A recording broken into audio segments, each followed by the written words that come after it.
Welcome back for another video. A roller coaster weekend of football for Gaming A. We've got Monday night's games left to play at the time of recording. We're going to discuss the best players to buy moving forward using projection data from FPL Review. Let's start off with the keepers. So at the time of recording, there's been 33 clean sheets this season. At this stage last season there were 35. And last season there was an unusually large decrease in clean sheets and a significant increase in goals scored, perhaps a sign to reduce what we're spending at the back and shift the funds to midfielders and forwards. Next game, Edison's top of the keeper projections, with City playing home to Southampton. Southampton have scored just 6 times from 8 game weeks this season, so if you're in need of a keeper, or a defender even, City are worth a look. Raya's bottom of the table this week with 3.5 points, however if we look at the next 5 game week projections, Raya's actually still top among all the keepers. Has the Arsenal defence gotten worse though? It's possible. Obviously with 3 red cards it's hard to draw conclusions, as the context is important with data. Arsenal's 9.2 expected goals conceded ranks 6th best currently. They were top last season. Although he's obviously not a defender, Odegaard has been a huge miss, as he still puts in a defensive shift with his pressing, his leadership, and I think Arteta's got the midfield balance a bit wrong, especially against Bournemouth, even before the red with Rice, Partey and Marino playing. We might even see Ranieri start the next game. The good news is Odegaard's potentially only 2 or 3 game weeks away from returning, which could have a big effect all round in the team. If you're looking for a cheaper keeper, then Flecken stands out. He's home to Ipswich this game week, and after that he's got Fulham, Bournemouth, Everton and Leicester. Leno also looks good, but obviously an extra 0.5 mil. Fulham's next 4 are Everton, Brentford, Palace and Wolves. The keepers have been pretty unpredictable so far. I'm not sure anyone expected Onana to be the top scoring keeper after 8 game weeks. With everything considered though, if I was wildcarding this week, I think I'd still pick Raya with a longer term view. As a reminder, this week there's European football before Game Week 9, so hold those trousers before you lock in. Arsenal, Villa, City, Liverpool, Chelsea, Man United and Spurs all play again before next deadline. Moving on to defenders. Given the unbelievable fixture for City, their defenders are all over the table this week: Vardio, Akanji, Ruben and Lewis. It's sensible to avoid the likes of Akanji and Ruben Diaz. They've not started every game, and obviously Akanji was benched on the weekend. Stones started and he did score. At least with Lewis and Vardio there's more upside, but there's no guarantees they'll start every game either. Especially in a fixture like Southampton home actually, where Pep might fancy giving Ake a game. Especially if Vardio starts midweek in the Champions League, but might not happen. Ake was back on the bench in Game Week 8. Vardio's still a very good pick this week though, and he's probably likely to start than not, but obviously it's impossible to predict Pep. We expected Foden to start in KDB's absence and he didn't, for example. So Dunk is second on the table this week, playing home to Wolves. It is worth noting that after Wolves they're away to Liverpool and then home to Man City, so avoid him if you need a defender for those weeks as well.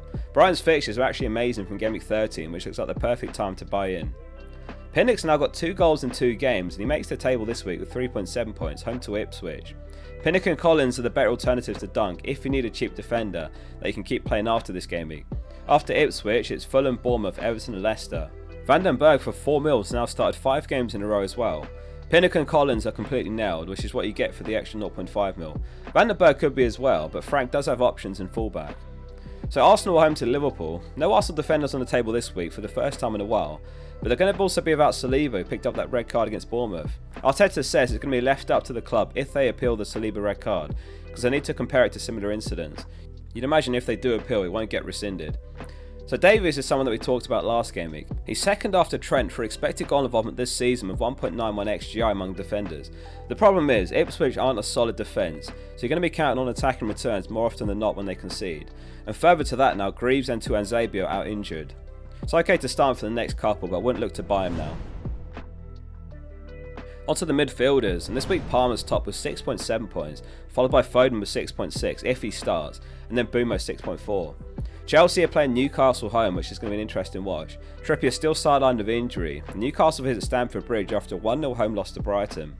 Oddly enough, Newcastle have conceded just 8 times this season, which actually ranks 3rd best. Now, of course, they have had Isak out for a couple of games, which hasn't helped at the other end of the pitch. He was back in the team on the weekend anyway. Palmer, Salah, Saka, Haaland, Son, the 5 premiums, they've all hauled multiple times this season, but inconsistently. It's impossible to own them all. 3 seems to be the sensible maximum without hurting the team balance too much. It's also basically impossible to time owning them at the perfect time, so sticking with the ones you pick could be the sensible play and just be patient. For example, going Saka to Palmer after Palmer's 25 pointer obviously meant that you missed those points the week before, but then you also missed Saka's 16 pointer. That all said, it's a bit easier to make the case for selling when there's an injury doubt or a notable fixture swing. Let's see if Saka's involved in the Champions League midweek for Arsenal. It was a bit of a surprise to see him not make the squad after what Carlsley and Arteta both had to say, but perhaps Arteta being positive was a sign that we should have paid attention to. Is anyone taking a chance on Foden this week? It's one of the best fixtures you'll see all season, City home to Southampton, but he's only started once, which is concerning this season. He's really a risk tolerance pick. His predicted minutes will be low, but if you've got the appetite for some risk, the upside's massive for him. So Bruno was finally back among the points, albeit just an assist last game week. Given what a volatile game week it was for many, a 5-pointer was basically a haul though. We talked about him in last week's videos as he did make the table then as well, and he's back on it this week with 4.8 points.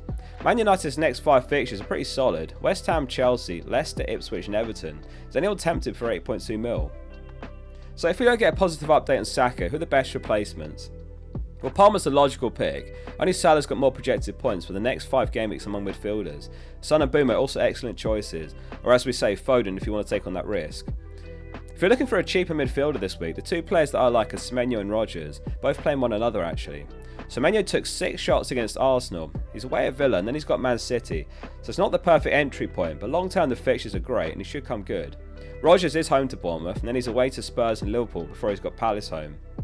If you want a really under the radar but excellent pick, then look no further than Garnacho. He scored against Brentford on the weekend, he took maximum bonus, and he actually took 8 shots that game, which was the highest on the weekend of all the fixtures. Only 6.2 mil, and he's played 90 minutes the past 4 games in a row. Buonanotte has been quietly brilliant lately as well, not seen his name mentioned much. He's 5 mil and he's got 3 goals, 2 assists this season, including returns in his last 3 games in a row. Right now I'd still lean towards Rodgers for about the same price. The two do have pretty comparable fixtures, but Villa are a far better team. Buonanotte's run, if you're interested, is Forest, Ipswich, Man United, Chelsea and Brentford. His 1.51 expected goal involvement was actually the highest of all players on the weekend as well. 1.34 of that expected goals from 5 shots taken, 3 in the box. Moving on to the forwards, and Haaland's an absolute mile in front this week with 8.9 projected points. Watkins is next closest with 5.3. Haaland started this season almost incomprehensibly well with 10 goals in 5 games, but he's now blanked 3 games in a row. Despite the blanks, he's got to be the clear favourite for captaincy though, with such a great fixture. I wonder if anyone's going to be tempted to activate the triple captainship even, or whether those blanks are enough to deter it. A hat-trick against newly promoted Ipswich back in Game Week 2, and he followed that up with another hat-trick against West Ham in Game Week 3. Isak could be a left field shout soon in a couple of game weeks time, if he can impress in Game Week 9 and 10. He's got Chelsea and then Arsenal, before a really solid run of games. For now, Solanke is second after Haaland for projected points for the next 5. Somewhat predictably, Watkins has continued delivering this season. He's got 5 goals, 2 assists, for 7 returns and 8. We did see Richarlison back in the team, which did see Solanke off for 80 minutes. We also saw Watkins come off for 74 minutes last match for Duran. So it's a shame their minutes aren't quite as good this season due to the dev. So it's a shame their minutes aren't quite as good as we'd hoped, especially given how many late goals we seem to be getting this season, and I recall last season as well. Forest are away to Leicester for Game Week 9, which has got Wood on 4.4 points, Vardy on 4.3. Everton are going to be home to Fulham. Calvert-Lewin's on 4.3 projected points for that one. Let us know in the comments what your transfer plans are this week and how you're getting on. Thanks very much for watching as always. See you soon for the next one.